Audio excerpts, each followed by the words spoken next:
新加坡联合早报注意到，在这次中美防长通话中，魏凤和谈及台湾问题的篇幅比以往更大，措辞也更强硬。他强调，台湾问题如果处理不好，就会对两国关系造成颠覆性影响。中国军队将坚决维护国家主权安全和领土完整。奥斯汀则再次强调，美国坚持一个中国政策。还有分析指出，台湾问题无疑仍是横亘在中美关系健康发展道路上的最重要障碍。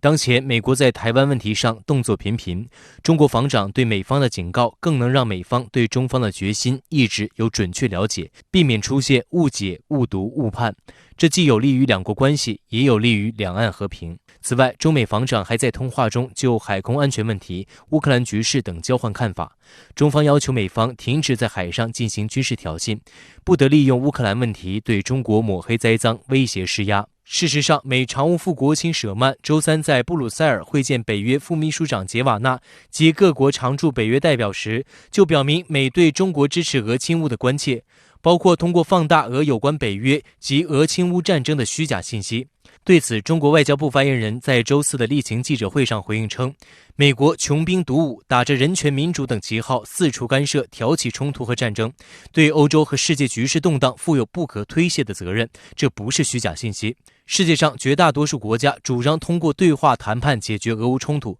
反对违反国际法的单边制裁和长臂管辖，这也不是虚假信息。当欧洲国家为冲突付出沉重代价时，美国的军火商和游戏公司却赚得盆满钵满，这同样不是虚假信息。相反，宣称中方默许纵容俄罗斯对乌克兰采取军事行动，俄方请求中方提供军事装备，这些才是不折不扣的虚假信息。美方应当停止散布抹黑中方的虚假信息，正视和反省自身在俄乌冲突中应当承担的责任，同国际社会一道推动乌克兰危机尽早得到政治解决，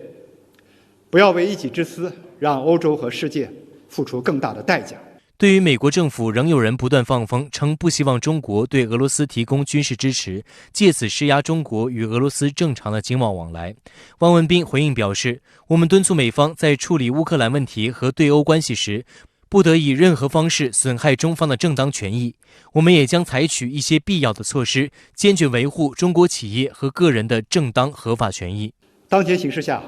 国际社会尤其需要重视干扰、破坏俄乌和谈努力的消极举动，重视乌克兰危机溢出效应和单边制裁的负面影响，重视冷战思维回潮和阵营对立抬头，重视中小国家被迫卷入大国地缘博弈的负面后果。